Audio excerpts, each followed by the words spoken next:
All right, today we're doing a super quick video on how to recharge your air conditioning system in your vehicle. I am using a 2014 Jeep Grand Cherokee, but it's pretty much the same in every vehicle. And we are also using AC Pro's new container here that has the digital top to it. I'm gonna go over a few things that you're gonna wanna know about it, as well as some things that I haven't seen covered in other videos. I don't know how important they are, but the manufacturer recommends that you do them, so we're gonna go over those as well.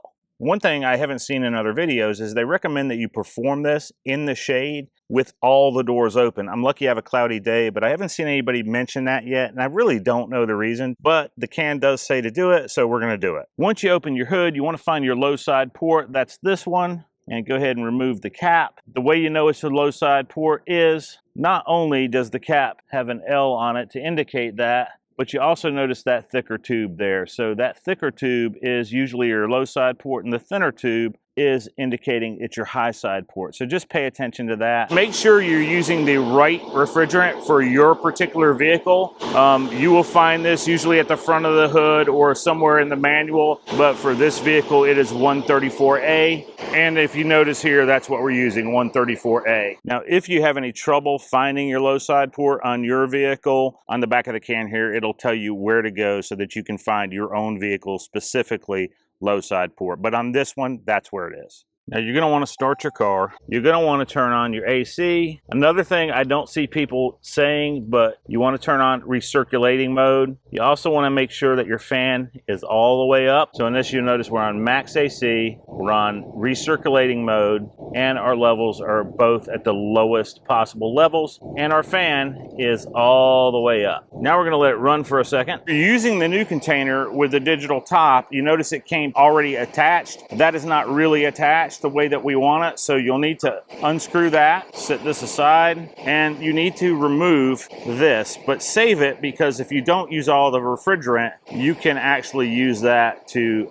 put this back together and store it. With this unattached, we're going to put the gauge on to the low side and take a reading. So this just pushes in here. Let me see if I can get a close-up of that so you can see. Also, there's a little tab here. You're gonna pull that out to get your reading. There's an on-off button. So we're just gonna let this cycle for a while and see exactly where we're at. Right now, we're at 32, which indicates that we're not too low, but that's also not too high. So let's see where we end up at. 32, so that's right at the lower side of filled. So it's pretty clear we've been running a while, and we're not gonna go above 32. So we're on the lower side of the acceptable range there, so I'm gonna go ahead and add some. You do wanna make sure that you give this can a really good shake before you attach it. And next we're gonna go ahead and screw this container on to the gauge.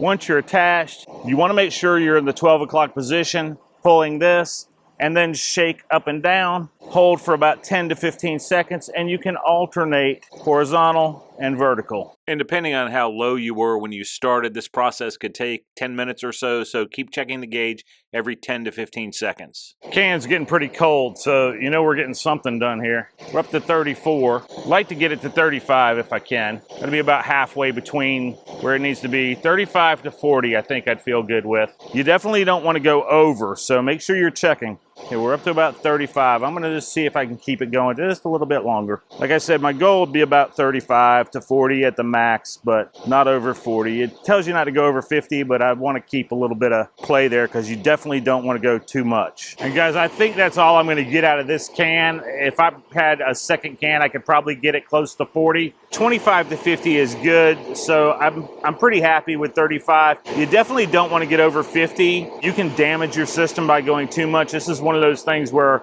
more is not better. You definitely want the right amount. When you're done, you can just turn that off. To remove this, you're simply going to pull this back as you press, and it comes right off. Go ahead and put your cap back on. Make sure it's good and tight, and you're done.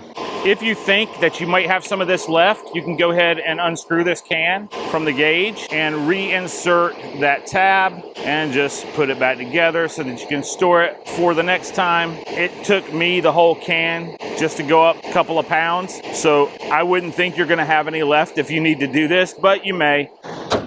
And of course, the real test is to get back in your car and see, is it any colder? If you get a good reading after using this and your AC still isn't cold, well, it may be time for that trip to the mechanic, but this is a lot less expensive usually. So give it a try first, and if it doesn't work, then take the trip to the mechanic. I hope this helped you out. If it did, hit that like and subscribe. The channel is kind of random, but I have a lot of DIY tips on here, both for your home and your auto, and they're all geared towards saving you money and time. If you want some of this, I'll link it down below in the description. That is an affiliate link. It helps us out at no extra cost to you. I really appreciate it when you use those. Thanks for watching, and I'll see you in the next one.